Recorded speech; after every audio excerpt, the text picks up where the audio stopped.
Hi, welcome to PSR studies. ఈరోజు తెలంగాణలో VRO notification గురించి మీకున్న అన్ని డౌట్స్ని నేను ఈ వీడియోలో క్లియర్ చేస్తున్నాను. చాలామంది వీడియో చూస్తున్నారు బట్ లైక్ చేయట్లేదండి. ప్లీజ్ అండి వీడియోని లైక్ చేయండి, ఛానల్ని సబ్స్క్రైబ్ చేసుకోండి. విఆర్ఓ ఆర్ విఆర్ఈకి అప్లై చేసుకోవడానికి ఏజ్ ఎంత ఉండాలి, ఇంటరా ఆర్ డిగ్రీ, సిలబస్ ఏంటి, క్వశ్చన్ పేపర్ ప్యాటర్న్ ఏ విధంగా ఉంటుంది, పూర్తి వివరాలు తెలుసుకుందాం. మీరు చేయాల్సిందల్లా జస్ట్ వీడియోని లైక్ చేయండి.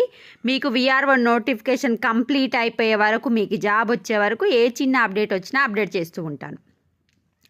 మనకు 2018లో ఏ ప్యాటర్న్ అయితే ఫాలో అయ్యారో 25లో కూడా అదే ప్యాటర్న్ ఫాలో అవుతారు కనుక అన్ని అన్అఫీషియల్ పేజెస్, అన్అఫీషియల్ ఎక్స్పర్ట్స్ వచ్చేసి విఆర్ఓ 2025 ఎలిజిబిలిటీ క్రైటీరియా ఏంటి అనేది నోటిఫికేషన్స్ అయితే రిలీజ్ చేశారు. సో మ్యాక్సిమం గవర్నమెంట్ కూడా ఇదే విధంగా రిలీజ్ చేస్తుంది. సో ఇది అన్అఫీషియల్, 99% ఇదే విధంగా ఉంటుంది. సో ఏజ్ లిమిట్ ఏంటంటే 18 years to 44 years ఉండాలి. మ్యాక్సిమం ఏజ్ వచ్చేసి 44 years, మినిమం వచ్చేసి 18 years. కొంతమందికి ఏజ్ రిలాక్సేషన్ కూడా ఉండే అవకాశం ఉంటుంది. అంటే SC ST depending on the మీ క్యాస్ట్ని బట్టి. మ్యాక్సిమం అయితే 44, మినిమం అయితే 18 ప్రజెంట్ ఉన్న ఇన్ఫర్మేషన్ ప్రకారం. ఎడ్యుకేషన్ క్వాలిఫికేషన్ వచ్చేసి 10+2 degree from recognised school any stream. So మీరు ఇంటర్ ఆర్ డిగ్రీ ఏదైనా ఉండొచ్చు అని చెప్తున్నారు. నెక్స్ట్ మనకు విఆర్ఓ ఎగ్జామ్ ప్యాటర్న్ ఏ విధంగా ఉంటుంది అంటే 150 క్వశ్చన్స్ వస్తాయి. 100 to 150 క్వశ్చన్స్ వస్తాయి. ఒక్కో క్వశ్చన్కి 1 మార్కు. క్వశ్చన్ పేపర్ వచ్చేసి తెలుగు మీడియంలో ఉంటుంది, ఇంగ్లీష్ మీడియంలో ఉంటుంది. సిలబస్ ఏంటి ఇక్కడ చూడండి. సబ్జెక్ట్ ఏముంటుంది, జనరల్ నాలెడ్జ్ 75 మార్క్స్కి ఉంటుంది. జనరల్ నాలెడ్జ్ అంటే మీకు అన్నీ వస్తాయి అన్నమాట. కరెంట్ అఫైర్స్, సోషలు, హిస్టరీ, మొత్తం సోషల్ అనమాట. సోషల్, కరెంట్ అఫైర్స్ వచ్చేసి జనరల్ నాలెడ్జ్ కిందికి వస్తుంది. సెక్రటరీ అబిలిటీస్ అంటే బేసిక్ ఇంగ్లీష్ మీనింగ్స్, పర్యాయ పదాలు, నానార్థాలు అవన్నీ ఉంటాయి కదా, basic English.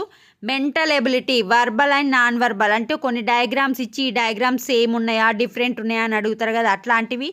Logical reasoning, numerical abilities, arithmetical abilities అంటే మ్యాథ్స్,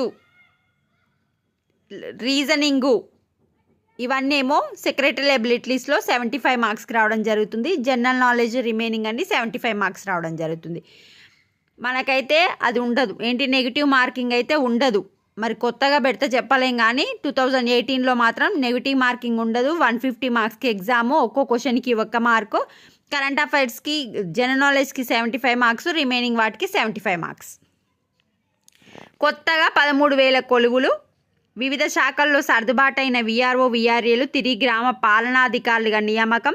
ఇప్పటికే దరఖాస్తుల స్వీకరణ సురు. వారి రాకతో పాత శాఖల్లో ఏర్పడనున్న ఖాళీలు. ఎప్పటికప్పుడు డిపార్ట్మెంట్లో ఖాళీల నోటిఫై. కొత్త మండల కేంద్రాల్లోనూ స్టార్టప్ శాంక్షన్ చేయనున్న ప్రభుత్వం. సో మనకు వచ్చేసి మొత్తం 13,000 పైగా కొత్త ఖాళీలు ఏర్పడే అవకాశం ఉన్నట్లు అధికార వర్గాలు చెప్పుతున్నాయి. సో ఇది ఒకసారి మీరు మొత్తం చూసుకోండి, చదువుకోండి. 12,000 వచ్చేసేమో ఖాళీలు అంట, విఆర్ఓ ఖాళీలు. 1,000 వచ్చేసి సర్వేయర్లు. వీటికి ఎగ్జాము ఏజ్ చెప్పాను, maximum 44, minimum 18, inter or degree. Syllabus ఏంటిది కూడా చూపించినాను కదా, అది తెలుగు మీడియం ఉంటుంది, ఇంగ్లీష్ మీడియం ఉంటుంది. అంటే అన్ని ఎగ్జామ్లకు ఉండేదే ఈ ఎగ్జామ్కి కూడా ఉంటుంది. కాకపోతే స్థాయి తక్కువ ఉంటుంది, అంటే టఫ్ క్వశ్చన్స్ ఉంటాయి, నార్మల్ క్వశ్చన్స్ ఉంటాయి. ఇది ఇంకా ఏమైనా డౌట్ ఉంటే కమెంట్ సెక్షన్లో మెన్షన్ చేయండి. వీడియోని లైక్ చేయండి. Thanks for watching.